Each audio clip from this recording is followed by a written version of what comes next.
Hello and a warm welcome to our audience in India and around the world to this very special webinar that we have put together to talk about the impact of COVID-19 and more specifically its impact on business continuity. This webinar is an attempt to help you understand the current situation and its repercussions. We as a group will be talking about how the rapid spread of the novel coronavirus across the globe has impacted businesses and what we can do to combat the crisis. Thank you very much for taking the time out and to be with us today. My name is Rabindra Jhunjhunwala from the Indian law firm Khaitan and Company. I've been a partner for 19 years in the corporate practice group and head up the German initiative of the firm. I will be your moderator today.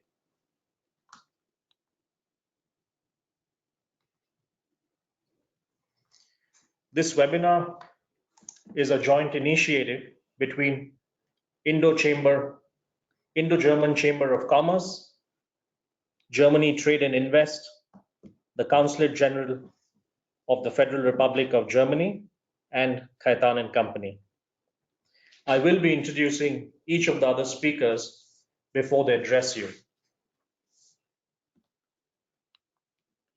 In this webinar, we will explore the current situation on COVID-19 and regulatory measures in India, key employment considerations, including containment, workplace management, health and safety, dealing with suspected cases, commercial considerations related to business continuity, and likely impact on Indian economy and the Indo-German business relations, including travel and visa restrictions. The webinar is timely and topical due to the unprecedented times that the world is facing. A couple of housekeeping rules and the format. We are going to break up today's webinar into 4 short presentations from our experts, followed by a Q&A session, which will provide you with an opportunity to raise issues of importance with our experts. You can submit questions online at any time during the webinar and in the Q&A session at the end. To submit a question, simply use the facility provided in the webinar portal. We will endeavor to answer as many questions as we can in the allocated time. Also, please note that a copy of the presentation will be sent to you after the webinar.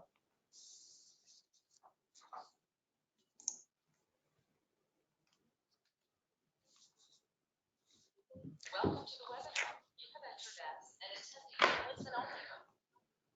Let us now begin with a quick introduction to the topic in question.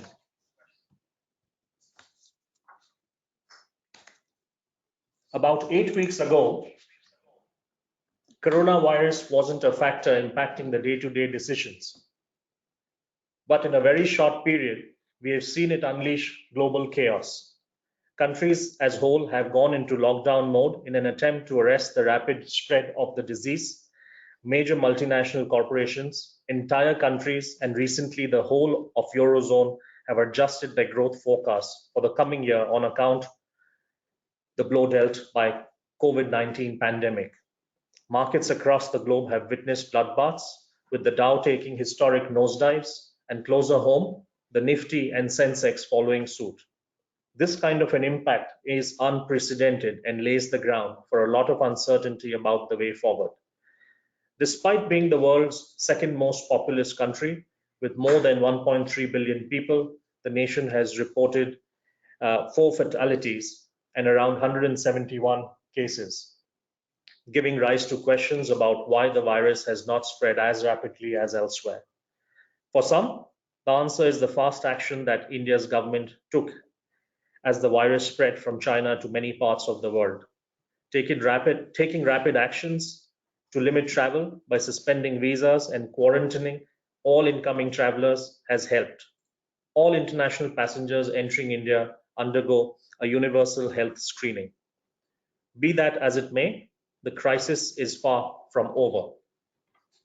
It is evident that the impact of this pandemic will be felt for a long time.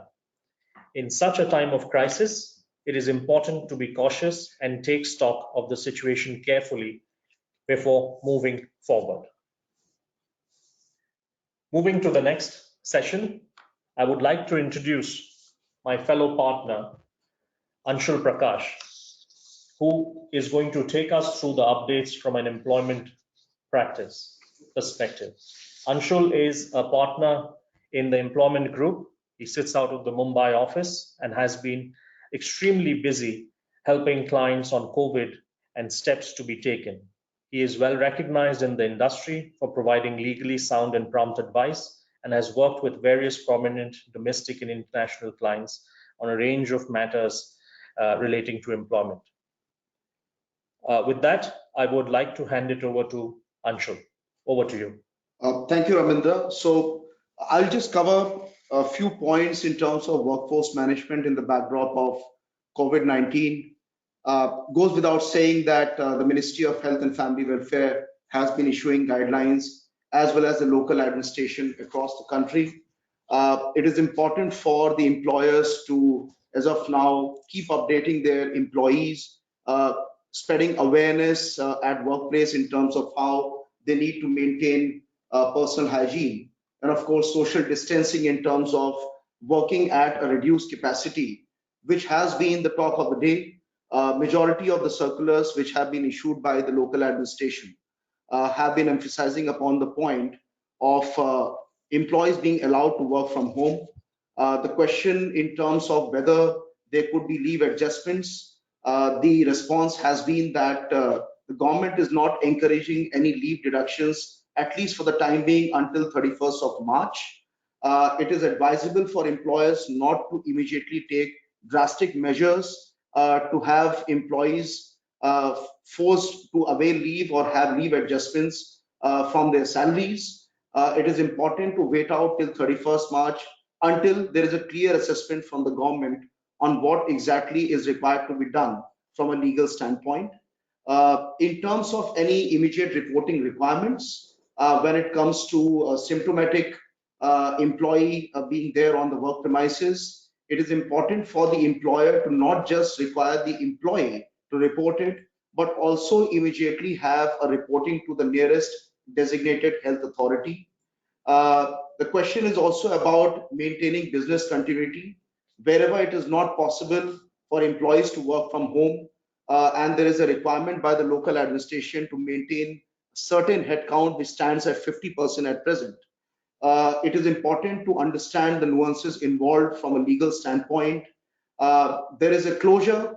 You are looking at a layoff scenario where it is a temporary suspension of operations. Employees are required to be paid, at least from other jurisdictions in the country, the full pay for the time being until 31st March 2020. And going forward, there is a possibility, at least in the state of Maharashtra, where you can ask the employees to exhaust and avail all their leaves. And post that, there are provisions which do encourage employers and require them to pay at least 50% of the minimum wage payable to employees who fall within the blue collar category. For managerial employees, there is no requirement as such to determine how much payment is supposed to be done, because that is the first question which has been coming up. For managerial employees, employers management can agree if they have to take a pay cut depending on how the situation would evolve. This is an unprecedented scenario. The law probably is not prepared completely to look at how one needs to deal with payroll related issues, but the advice would be at this time not to panic, not to take an immediate drastic measures which would result in immediate retrenchment or termination of the workforce. Just assess the situation, prevent any kind of knee-jerk reaction, and give comfort to the employees that there is no need for them to panic wherein they're looking at a potential job insecurity. I think that's a couple of points which I wanted to make, and over to the next slide.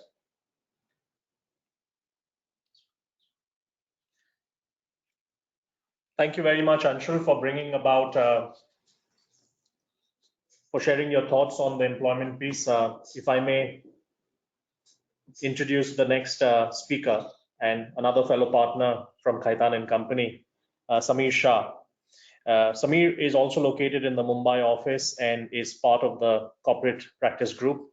He specializes in areas of strategic M&A, joint ventures, collaborations, foreign investment, and regulatory approvals for investing in India.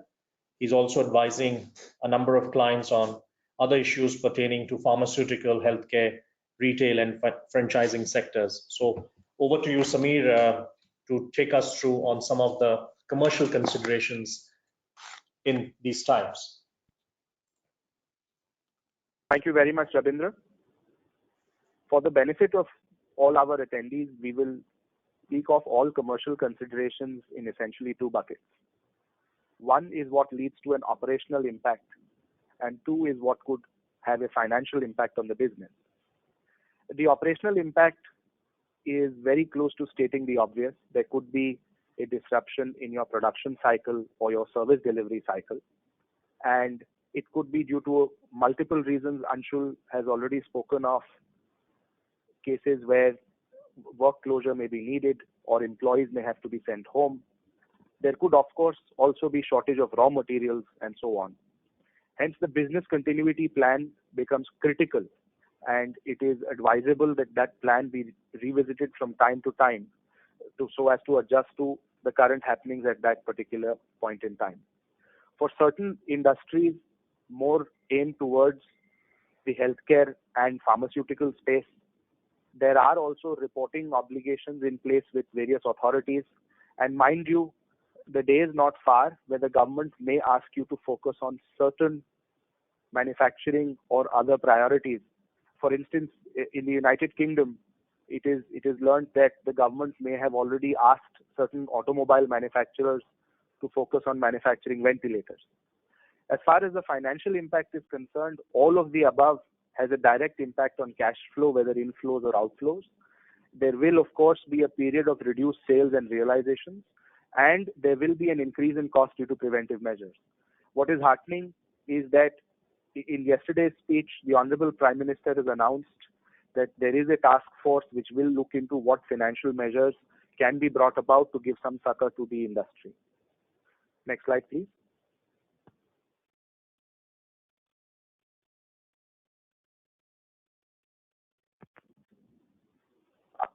Our next slide will focus on the entire customer cycle. And the core issue to be looked at is whether customers themselves are deferring any of your deliveries. Can we switch to the next slide, please?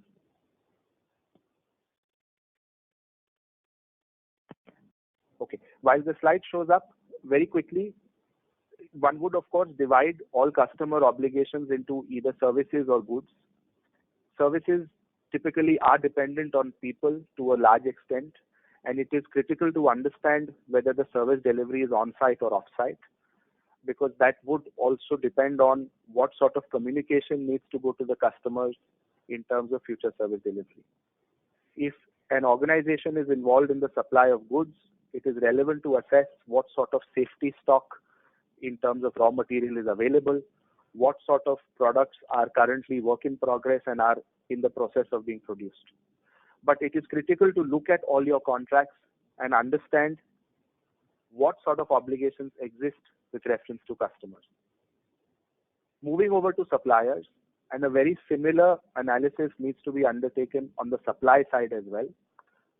The slide that you see on your screen will take you through the entire life cycle, and what we are recommending to clients on an increasing basis is to divide suppliers into major and minor, or divide them basis risk of supply interruption going forward. This would be based on geographical location, nature of supplies, also depending on whether for the same product you have one or multiple suppliers.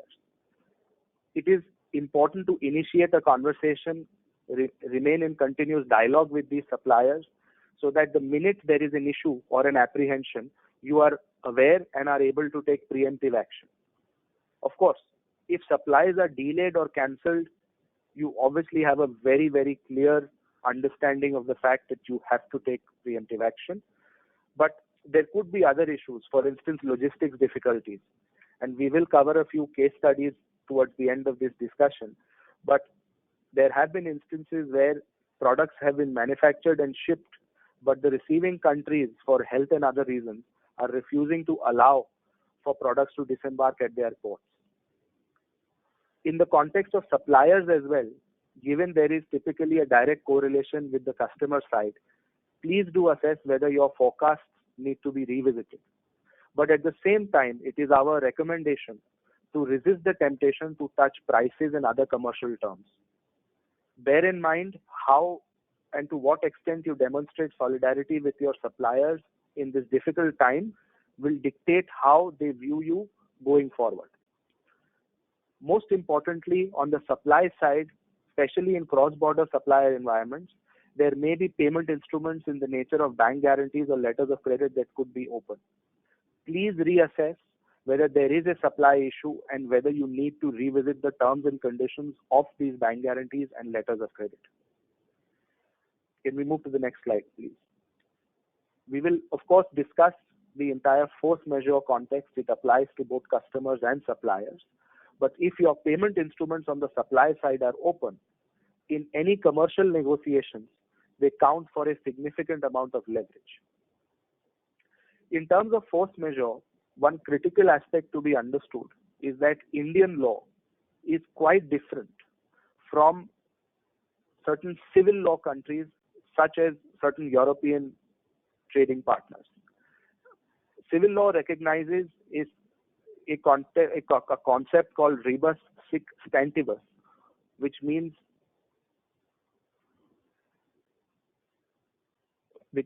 that if there is a fundamental change in circumstances, then that may lead to the party affected being able to avoid performance. However, that does not necessarily hold good in the Indian context. In the Indian legal context, there must be an impossibility of performance. A mere commercial difficulty does not amount to force majeure. And this is typically a matter dealt with by contract. And therefore, the definition which has been included in your contract becomes very relevant. Can we move to the next slide, please?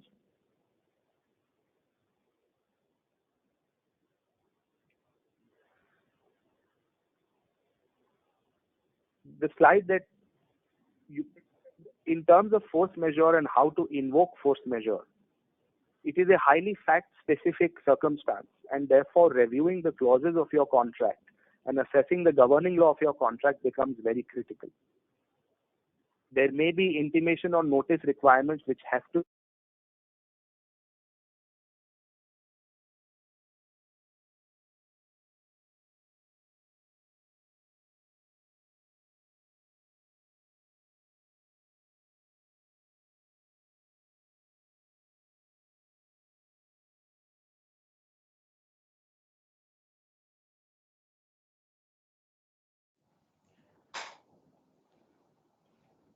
This is Rabindra Jhunjhunwala, the moderator.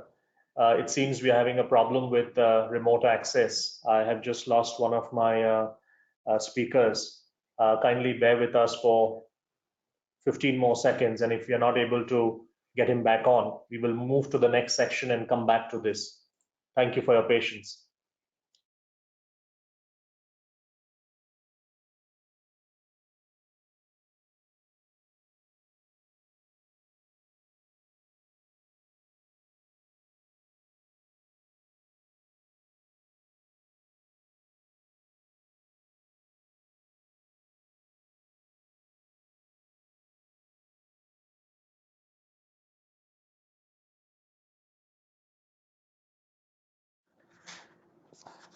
We still continue to have a problem getting Samir back online. I guess these are some of the challenges we have to deal with working from home in these times.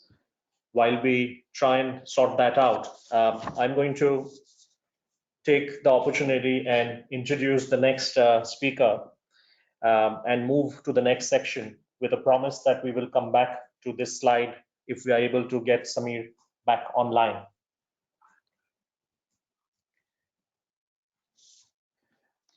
Boris, if I may invite you to take the next section.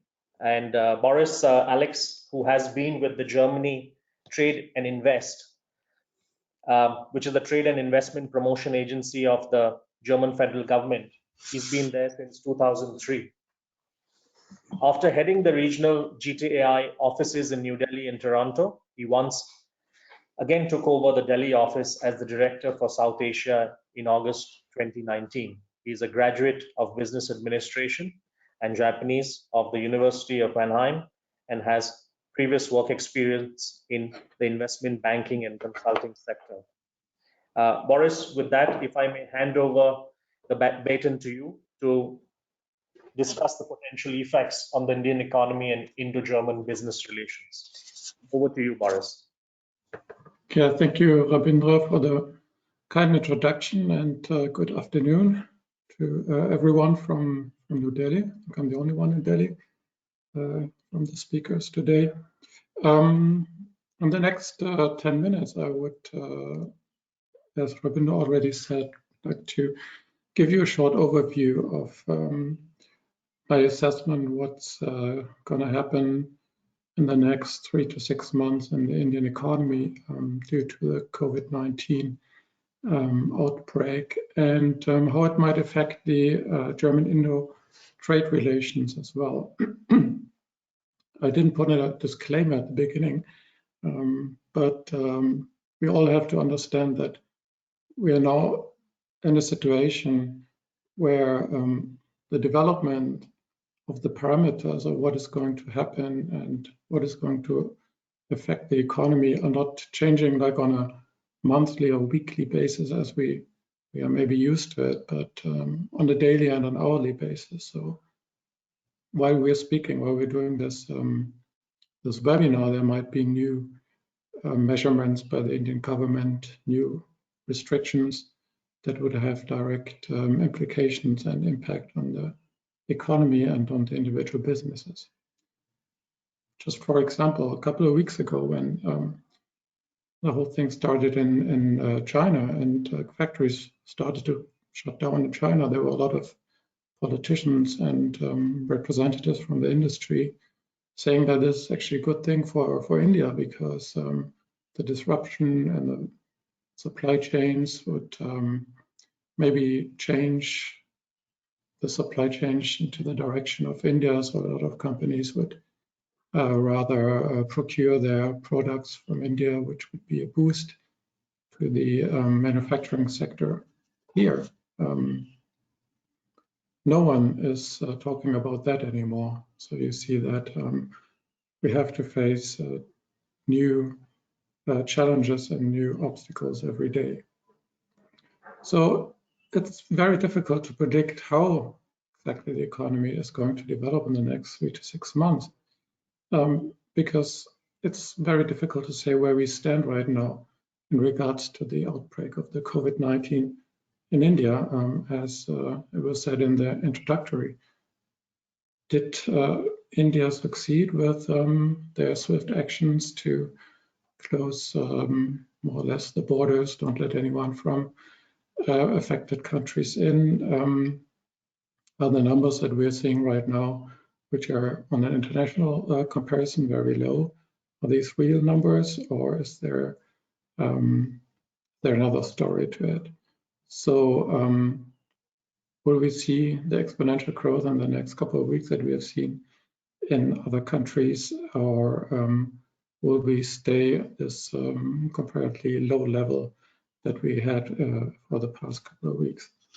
Regardless of that, the expectation of the government that the Indian economy is going to recover this fiscal year, or the fiscal year that's going to start in 1st of April, are of course not realistic anymore. So the growth rate that we're expected by more than 6% will definitely not be reached.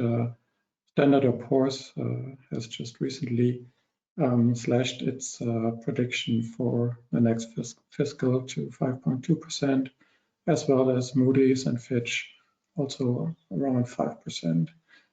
These are actually comparatively mild corrections, I would say.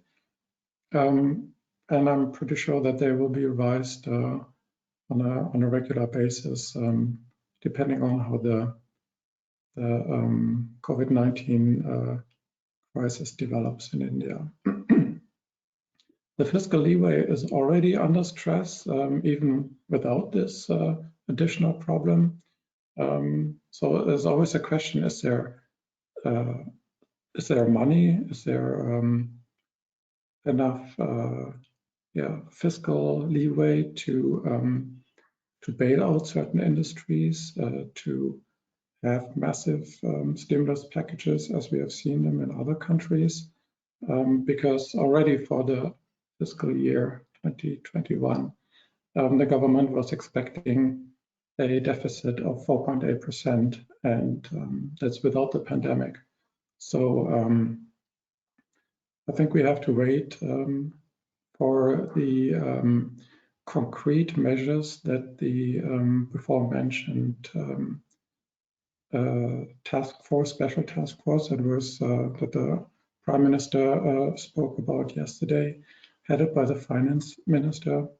What exactly will be in there? Is it going to be the same as in many other countries where a lot of the worst hit sectors receive tax holidays or a delay of repayments of loans to ensure the liquidity of the companies? Maybe a quick look at what companies are especially hit. Of course, I would say it's almost two phases, because in the first couple of weeks where India was not directly hit by the pandemic, there were still already a lot of companies being affected because of the disruption in the supply chain from intermediate and primary products coming from China, shutdown of factories in China, for example, the electronics sector, the automotive sector, pharmaceutical industry that also relies heavily on inputs from China. So they were actually the first ones that raised the red flag and said, okay, we might have a problem here. But this also still affects neighboring sectors like transport and logistics, since a lot of traffic is being held up on the ports, and it takes a couple of weeks sometimes to clear whether the products being let in or not. So there's actually less traffic on the streets now, less trucks on the streets, and so logistics industry definitely one that's been strongly affected. We also saw that a lot of trade fairs have been cancelled in the first couple of weeks, starting in as early as February and January. So the organizers of these trade fairs have been under big pressure. I would say now we're in the second phase where the measurements that the Indian government is taking is affecting more and more industries directly. And one of them, of course, is the travel industry.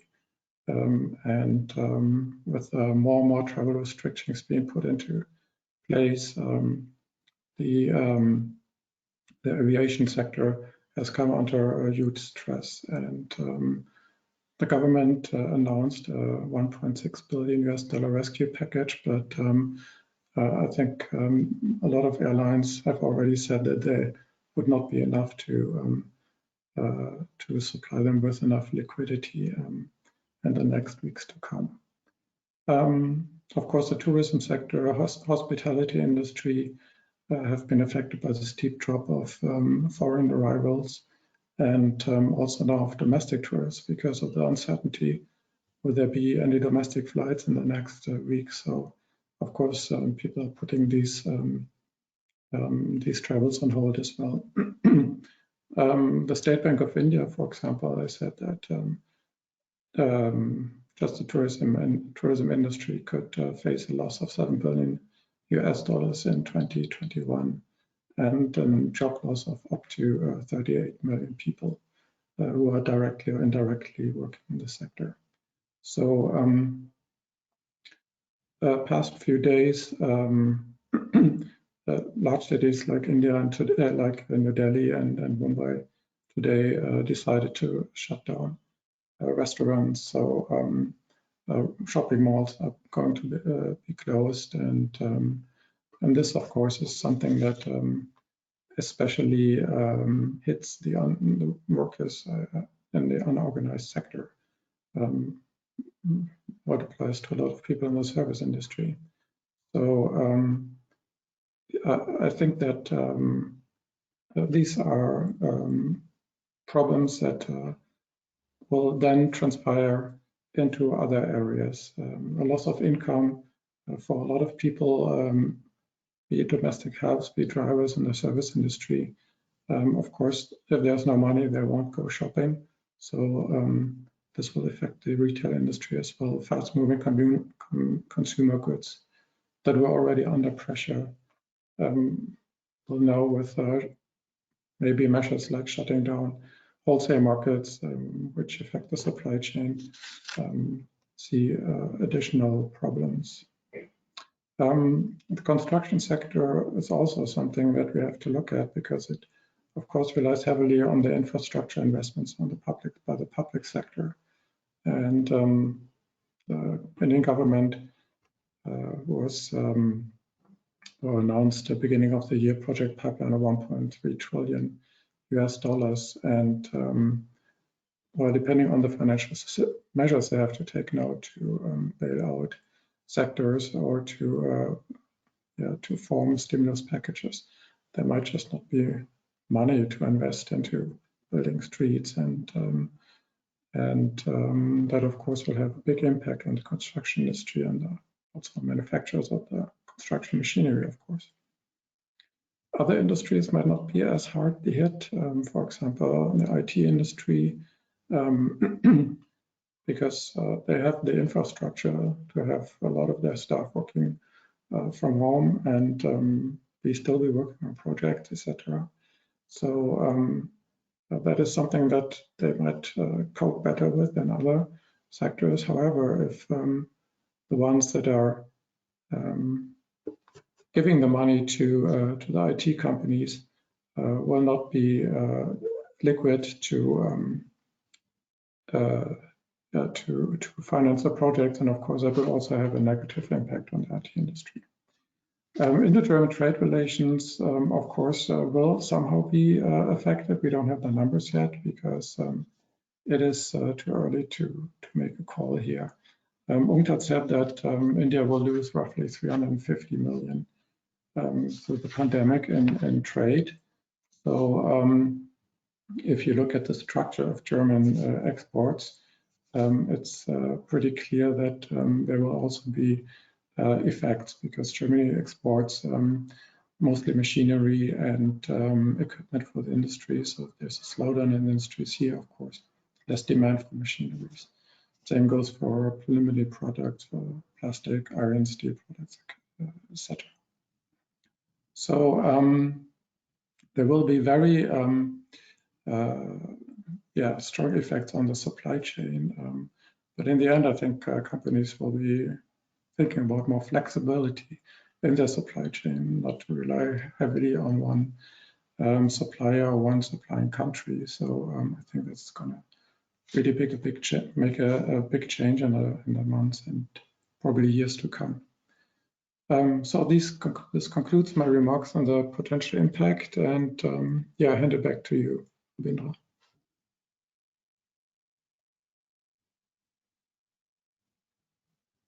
Thank you very much, Boris. And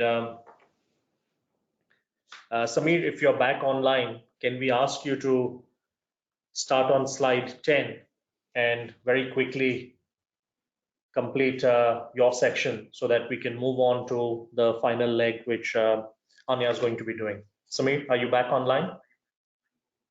Yes. Hi, Rabindra, and apologies to everybody for this technological issue.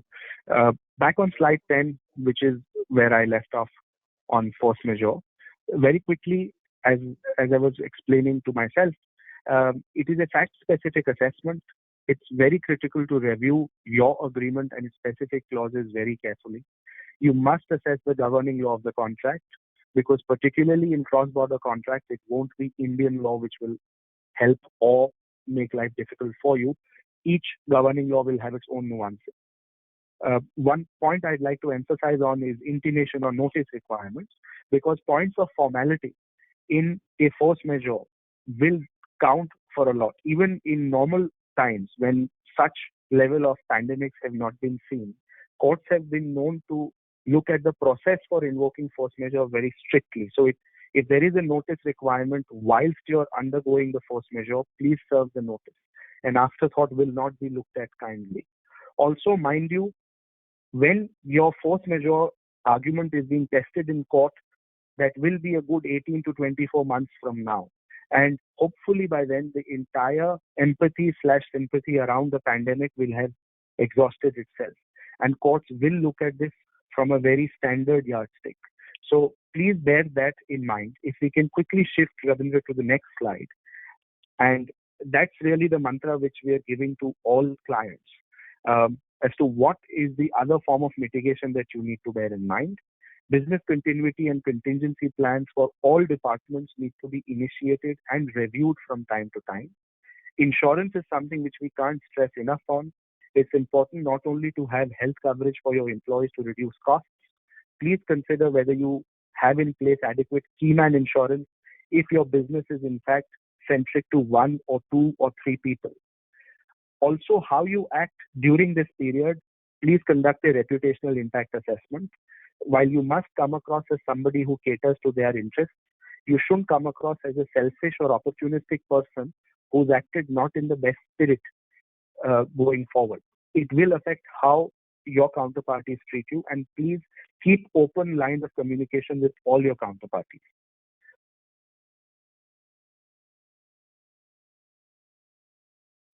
Excellent. Thank you, Samir, for summarizing your parts and doing that so clearly. May I now invite Anya Klaus, who has been with the Consulate General of the Federal Republic of Germany since 2014, to take on the next section. Anya, before her current assignment, was posted in Nicosia, responsible for political and military affairs, and she currently is heading up the legal department at the consulate. Extremely busy times for her too.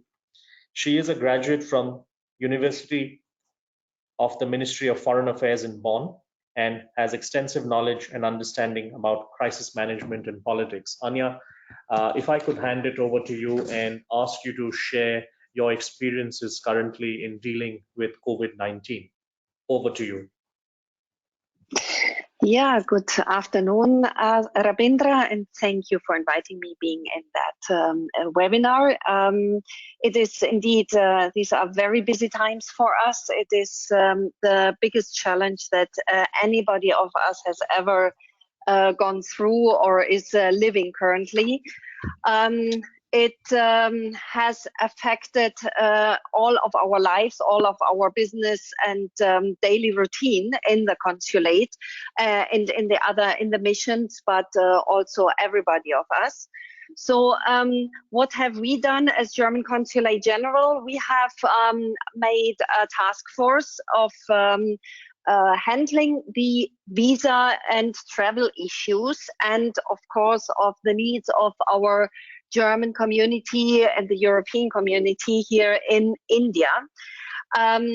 It affected all the travel restrictions that have come in place, have affected massively Germans, Europeans and Indians and international travelers to do their businesses, to do their tourism, to visit each other anywhere in the world.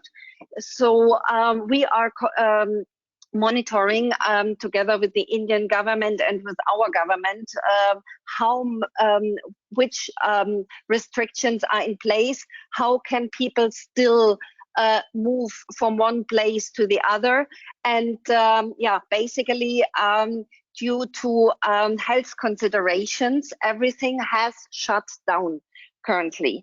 So there are full travel restrictions as have been never before in the history. To summarize it quickly, Indians or international travelers cannot go to Europe, cannot enter Germany and most European countries anymore. That came into effect a few days ago. And on the other hand, also India has shut down its borders and the international travel in general since some days, and the restrictions will become even stronger on Sunday. On Sunday, there will be a full international flight ban starting at 5:30 Indian Standard Time or midnight GMT. And all those travelers who wish still go back to their home countries can do so in case they find some flight. What we are facing is, of course, a lot of telephone calls and emails, uncountable, of the business community asking us how can we do our business in time when we cannot travel anymore.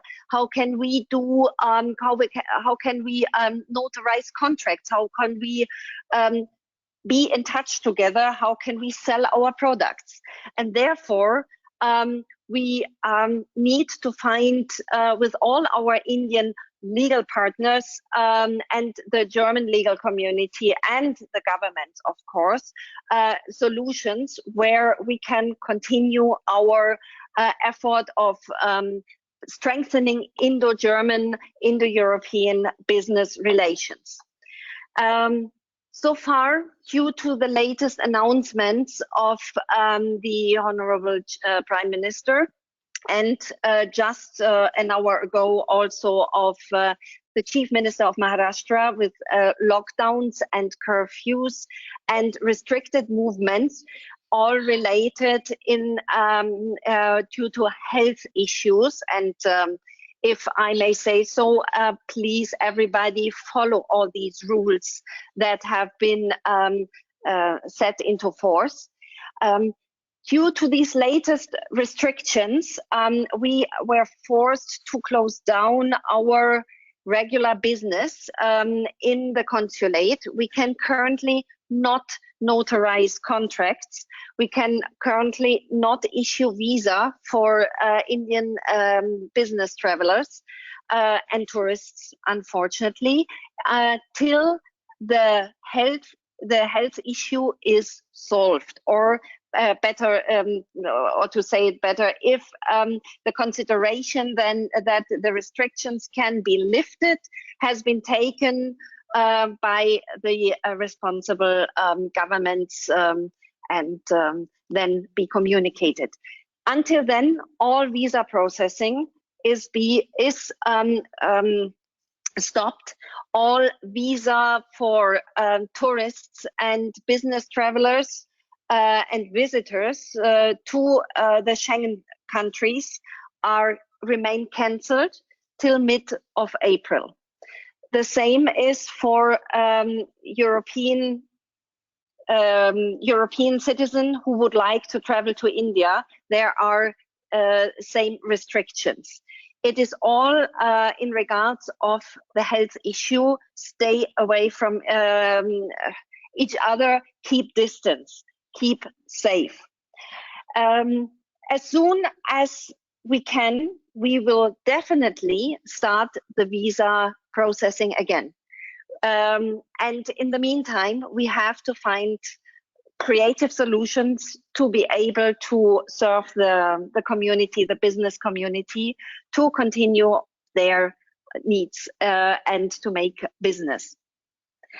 The consular support, what we give to our German citizen, is as much as we are able to locate and identify the Germans who are stuck here, and this has been a bigger number of people we are than we expected, because German or European travelers are not obliged to register themselves if they travel abroad. This is so we have some new situations that came up.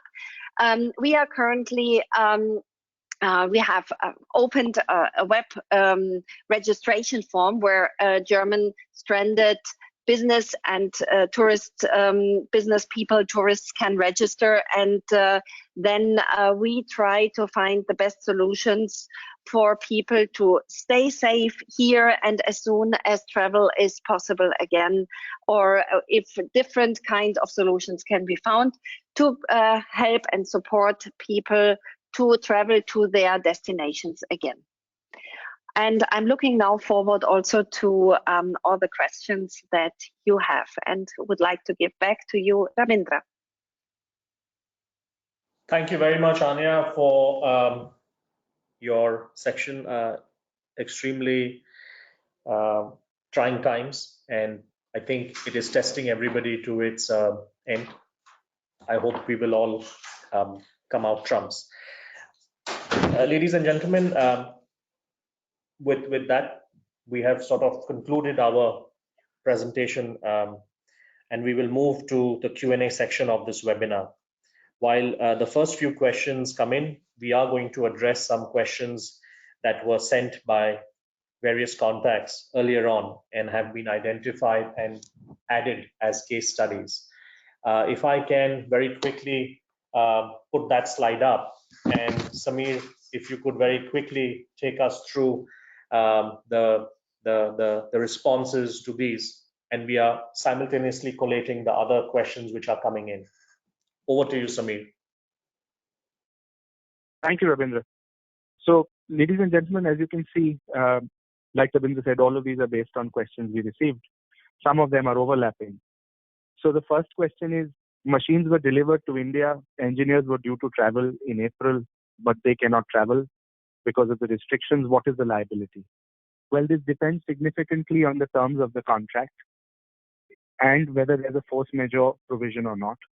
Clearly, in a scenario of this nature where there are travel restrictions and there had to be on-site installation and commissioning, one could even argue that this would amount to an impossibility of performance under Indian law and therefore not necessarily dependent only on the terms of the contract. But again, one would need to look at what is the governing law of the contract. Moving to the next point, which is some raw material was in China, it was to move to India, but it could not be moved. Can it be shipped from an alternate destination? Well, a lot of this will depend on what were the terms of delivery. If the terms of delivery were CIF or FOB, which meant that the German company's obligations finished once the raw material was delivered to the logistics provider, that may be less of a concern. But if the delivery was to be done in India on a delivery duty paid basis, in that scenario, one would really need to see whether the delivery could not happen on account of a government restriction, and if so, one could potentially take the benefit of impossibility of performance or the force majeure clause. Question number 3 seems to be a little more around customer preference, and customers would not like to take delivery of Chinese goods. Well, that would generally not amount to a force majeure, whether under contract or under law. The next question is travel restrictions. How would German companies execute their projects in India? Very similar to the first question, which we've already dealt with. There is, of course, another question around, for services companies, how would this affect data security and client requirements? Well, that goes back to the entire concept of business continuity and contingency plans. For instance, if we take a minute to talk about our firm itself, we have robust information technology and data security protocols in place. And all of our fee earners are functioning off of company-issued laptops, which are completely firewalled, and therefore there's no concern on data integrity or security. So it really goes back to what sort of preparation was done during peacetime, if I may call it that. Over to you, Ravindra. Thank you, Samir, very much. Ladies and gentlemen, I would request that you, when you're putting your questions to us, please be very clear. Kindly don't use short forms, and it's very difficult for us to pick up those questions unless they are absolutely clear. And if you have a question, you can submit it online in the place provided in the webinar portal. Next question, Boris, this one is for you. And if I may ask you, how fast do you see the revival? Is it Is it going to be the same as China, the way they have bounced back? Definitely too early to say. As I said in the beginning, we don't really know 100% where we are right now, what the stand is in India. So I wouldn't do any prediction in this regard. I think we have to wait for another couple of days or weeks, maybe see if the measures that the Indian government is taking now are giving the results that everybody hopes for. And I think then we can assess the situation again and maybe put a timeline actually on a recovery.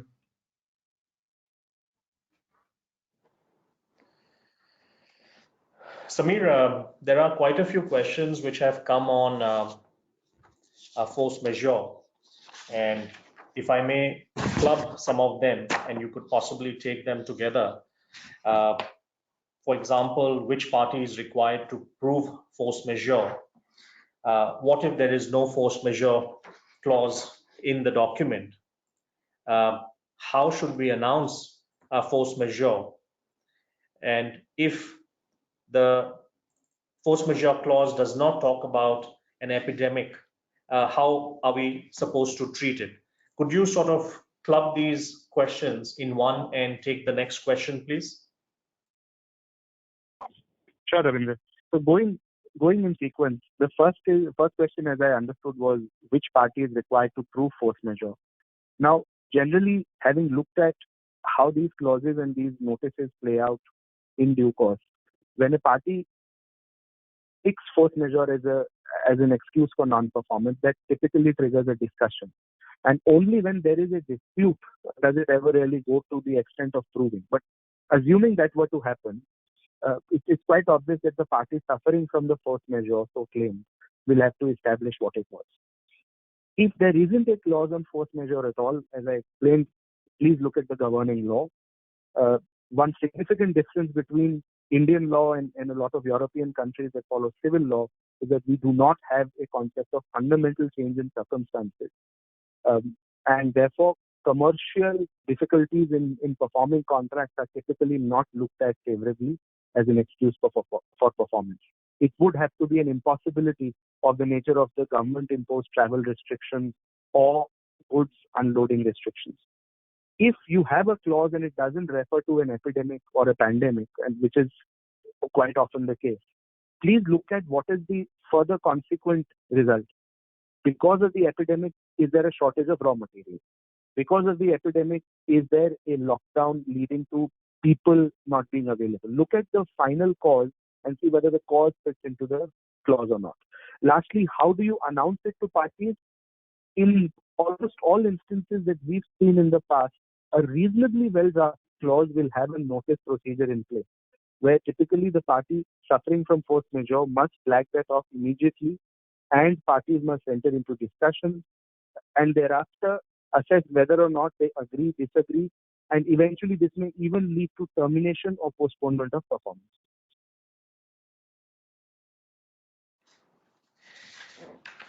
Thank you very much, Samir. Anshul, if we can pick up a question for you. Sure.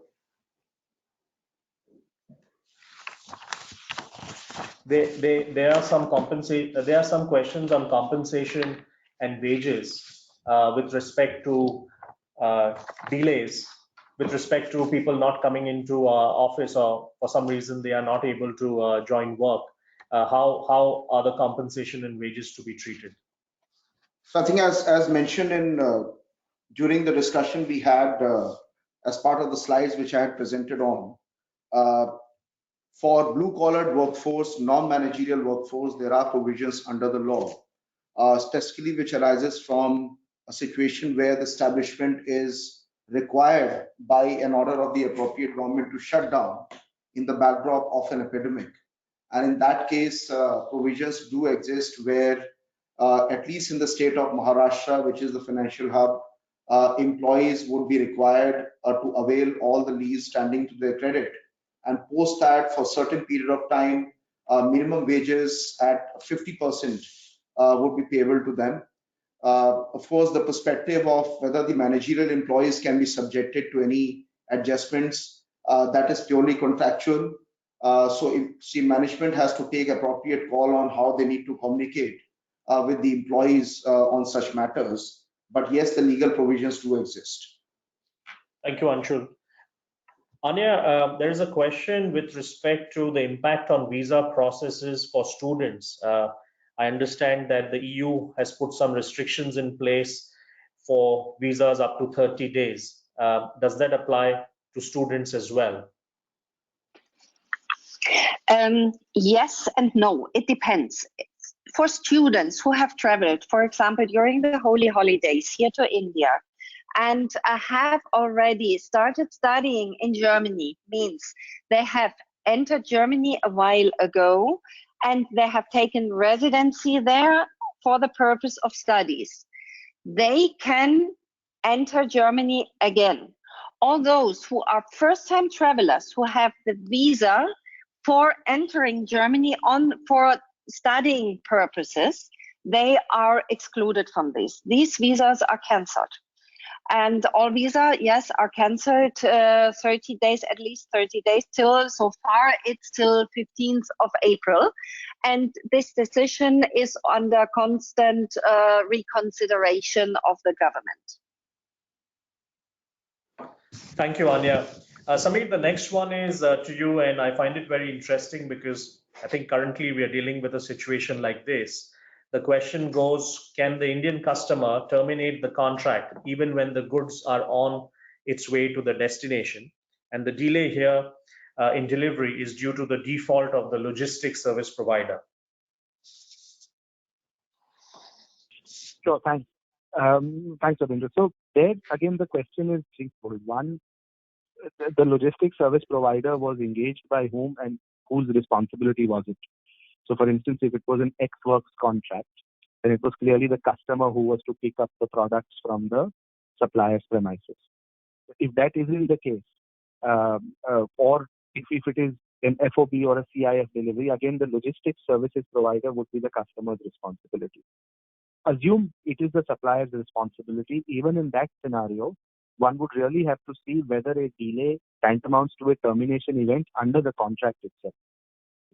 Under Indian law, one would not necessarily directly be able to repudiate for a breach of this nature. It would also depend on whether time was identified to have been of essence in the contract. So multiple questions come in play, but given the current circumstances, any customer who seeks to terminate the contract, rather far-reaching consequence for delay of delivery is probably not within his rights. Thank you, Samir. We are getting close to the end of the webinar, but we will still take a few more questions since so many of you are already still logged on. Anshul, the next one, if I may ask you, and it's a interesting one. There are certain sectors where remote working is not possible. How do organizations ensure continuity of business and employee engagement? Very interesting question, but so in terms of not just IT or services sector establishments, I'm talking more from the perspective of those who are in the manufacturing sector. Unless and until we are looking at a complete lockdown situation where we are going to be in receipt of a circular or notification which clearly mentions that whether it is a commercial establishment or factory, you need to compulsorily shut it down. From that perspective, if we look at, you may need to shut it down completely, at least for the specified period. But once you have more flexibility in terms of ensuring that whether the employee can work from home or not, for manufacturing establishment, the two-pronged advice would be that you need to first ensure complete awareness amongst the people on the shop floor, segregate the workforce to the extent possible when it comes to streamlining your operations and the ancillary activities which are carried out. Reduced or rationalized workforce on the premises would be the key, so that you're not completely stopping the manufacturing operations, but at least trying to ensure that the entire government standpoint of maximizing social distancing is also achieved to the extent possible. Thank you. Boris, if I may ask you two questions in one. And one, do you see that there is an opportunity which is created in India because of this pandemic? And second, what is the likely impact on the manufacturing industry?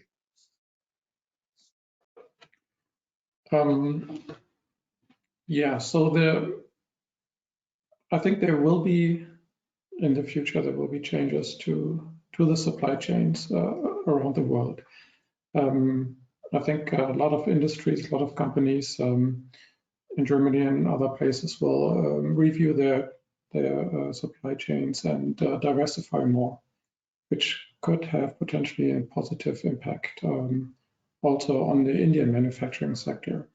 And I think that is rather something in the long term, mid to long term, once this crisis is over. Yeah. Thank you, Boris. Just to mention to all the attendees, if you want to receive regular updates from us, from Khaitan & Company, please do feel free to write to us and we'll add you to our distribution list. We do have our webpage where we have created a resource hub for coronavirus, and all our publications are being uploaded there. We will encourage you to continue checking our webpage and keep yourself updated. Anya, if I may ask you a question, and again, maybe two questions in one. What about job seeker visas which have already been approved? And also, what happens to the spouse? Visas which have been issued to the spouse, is there any impact? Let me start with the job seeker visa, which have already been approved. Job seekers by nature going to Germany on that approved visa to search for a job and do not have a residence there. That is the nature of the job seeker visa. These visas are cancelled. A visa for a spouse is not cancelled under certain terms and conditions if the family has already a residence, a fixed place where to live, a house, a flat, something there, what is usually the fact. There are some exceptions where people applied from abroad, both where the couple applies from abroad, where one is German and the other is a spouse, and there can be some certain terms and conditions, but usually the job seeker is cancelled. The spouse visa for family reunion is not cancelled, that is valid. Please remember that all flights to Europe and from and to Europe and from and to India are suspended now for at least 1 week. And so whatever question I'm answering now, you will not be able to travel currently to Europe to settle down on that specific visa. After that, please keep yourself updated. Please keep yourself always informed on the official websites for any news on lifting travel bans.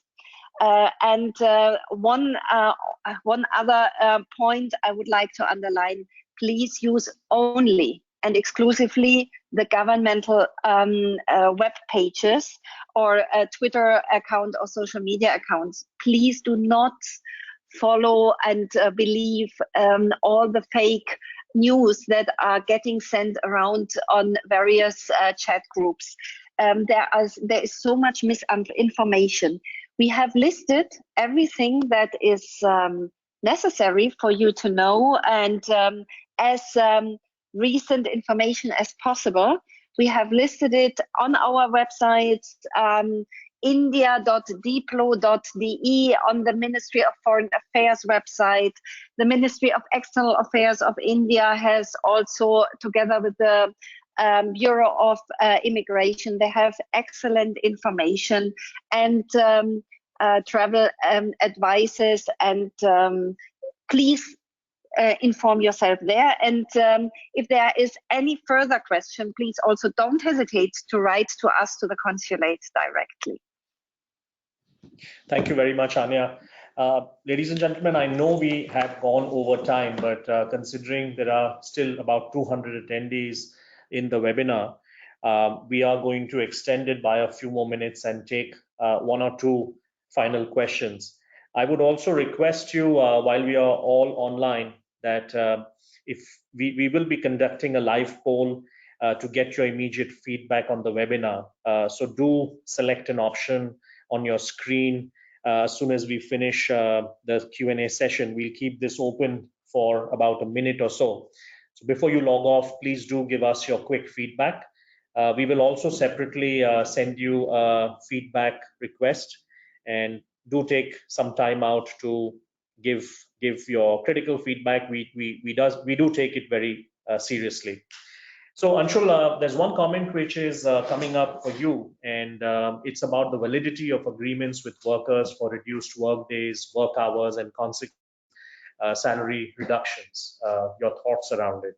Absolutely. Given the current circumstances, it is indeed the situation where management and employees will have to come together, and instead of looking at different kind of speculations on how they need to structure the wages, if the situation continues for a long period of time and not just 31st March 2020 as we are looking at currently, it will be a situation where people will have to agree, both from the management and employee standpoint, that at this stage, whether it is time to move on for someone or anybody, or is it that people will stay put and agree on a reduced wage, or at least from the perspective where they continue to work to the extent possible, and retention in terms of their job security is also maintained. So any agreement in writing, any paper trail which clearly reflects the understanding and intention between the management and workforce will be valid, and it is definitely something which can be enforced from the perspective of legal scrutiny. Thank you very much, Anshul. One question, and again, I thought it's very interesting and a little bit of crystal ball gazing. Any comments on, Samir, this is for you. Any comments from you on, do you think the Reserve Bank of India may refrain from, may come out with regulations where you refrain from exercising their right? So essentially, any comments on regulatory forbearance? Is there something which you think the Reserve Bank of India may adopt?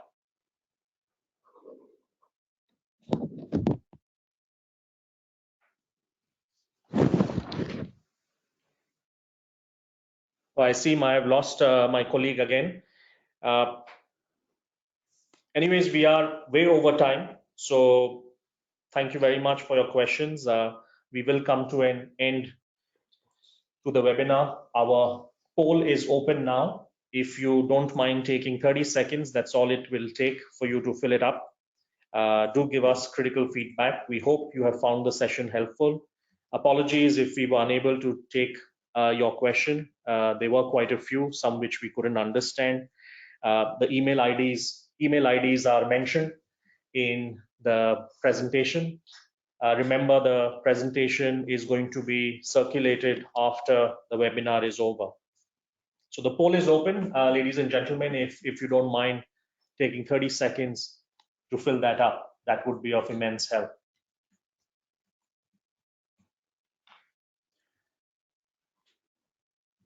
Thank you. A lot of you are feeding it, giving your feedback now. Thank you so much. We will endeavor to bring you more webinars, and we'll be writing a fair bit on coronavirus. Keep in mind, it will be up on our website. The website address is www.khaitanco.com. We've created a resource center on our webpage. We've closed the poll. We will reach out for feedback over email. Thank you very much for joining us today. Stay safe and we wish you good health. Thank you very much.